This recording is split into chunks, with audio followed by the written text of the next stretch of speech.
हाय दोस्तों, अगर आपको अपने बचपन में वापस जाने का मौका मिले और खुद से बात करने का मौका मिले तो आप अपने आप से क्या बात करोगे। मैंने तो सोच लिया है कि अगर मुझे ये मौका मिले तो मैं अपने आप को 5 बातें समझाऊंगा। तो आइए देखते हैं कौन सी हैं वो 5 बातें। पहली बात, टॉक टू गर्ल्स। मैं एक 90s किड हूँ और जो भी 90s बॉर्न है वो इस बात से रिलेट कर सकते हैं कि उस टाइम पे स्कूल कॉलेज में लड़कियों और लड़कों को ज़्यादा मिक्स नहीं होने देते थे। इनफैक्ट दिस इज़ ट्रू कि मेरे स्कूल में लड़कों को लड़कियों के साथ बिठाना एक पनिशमेंट थी। और ऊपर से ये बॉलीवुड सारी फिल्में यही कहती थी कि एक लड़का और एक लड़की कभी दोस्त नहीं हो सकते, और तकरीबन हर एक मूवी में एक लड़की को सिर्फ एक चीज़ या फिर एक पोजेशन की तरह ही दिखाया जाता था। ऐसी बकवास चीज़ें सुनकर और देखकर सोचो बच्चों की कैसी कंडीशनिंग होती होगी, और फिर हम एक्सपेक्ट करते हैं कि सोसाइटी में सब चंगा भला हो। मैं अपने बचपन में जाकर खुद को ये ज़रूर समझाऊंगा कि देख, लड़के और लड़कियां सब बराबर होते हैं, तू जिससे चाहे दोस्ती कर, जिससे चाहे बात कर। और मैं स्कूल के प्रिंसिपल से भी ज़रूर मिल के आऊँगा कि देखो सर, आपके स्कूल में एजुकेशन तो बहुत बढ़िया है, मेरे बहुत काम आई, लेकिन रियल लाइफ एक्सपीरियंसेस पर भी एक पीरियड होना चाहिए। स्टूडेंट्स को मिक्स होना सिखाओ, जेंडर डिस्क्रिमिनेशन मत करो, लेकिन इसके लिए प्रिंसिपल को अपने बचपन में जाना पड़ेगा खुद को समझाने। दूसरी बात, मार्क्स आर फॉर्मेलिटी। दूसरी बात मैं अपने आप से करूँगा कि देख बेटा, मैं तेरा फ्यूचर हूँ, मार्क्स वार्क्स मेरे इतने काम नहीं आए, 90% की जगह अगर 85 भी आ जाएंगे तो भी चलेगा, टेंशन मत ले, बस कोशिश कर अच्छा परफॉर्म करने की। 1-2 मार्क्स के लिए रो मत, आगे तुझे कॉम्पिटिटिव एग्जाम्स देने हैं, वहाँ तुझे आधे नंबर के लिए भी रोना पड़ेगा। तो यहाँ अपने आंसू वेस्ट मत कर, अपने कॉन्सेप्ट क्लियर कर और ज़्यादा से ज़्यादा सवाल पूछ। तू तो फिर भी खुशकिस्मत है, अच्छे टाइम पे पढ़ाई कर रहा है। तेरी अगली जनरेशन को तो बायजू वेदांतु ही सांस नहीं लेने देंगे। तीसरी बात, पढ़ाई ज़रूरी है पर सिर्फ पढ़ाई नहीं। देख बेटा, पढ़ाई तू बहुत करता है, ठीक है, पर बुकवर्म बन के मत रह जाना। जब भी तेरे स्कूल में कोई को करिकुलर एक्टिविटीज होती हैं तो यहाँ वहाँ शुक्ता क्यों फिरता है।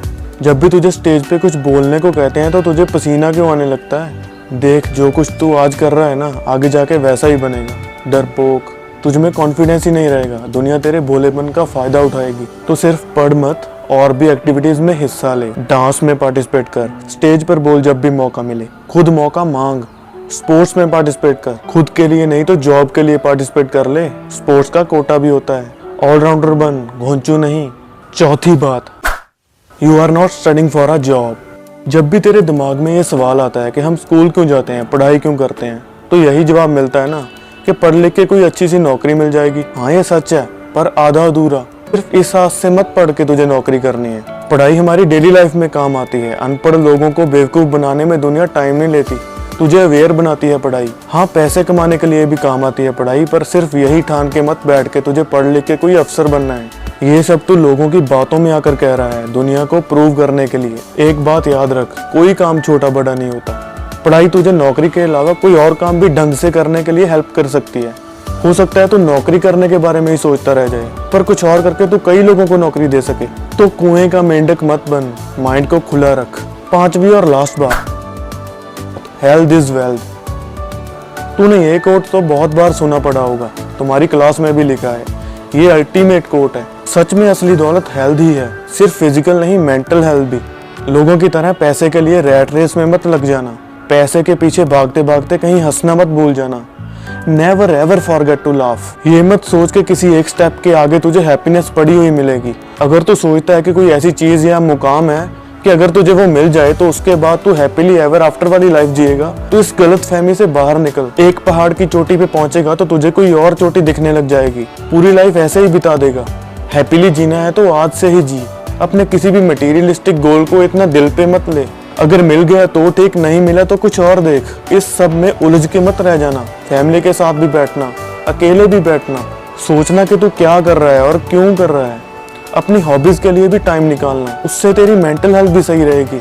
अगर तेरे पास बहुत पैसा है पर हेल्थ नहीं है, हैप्पीनेस नहीं है, तो तू भिखारी है, भिखारी।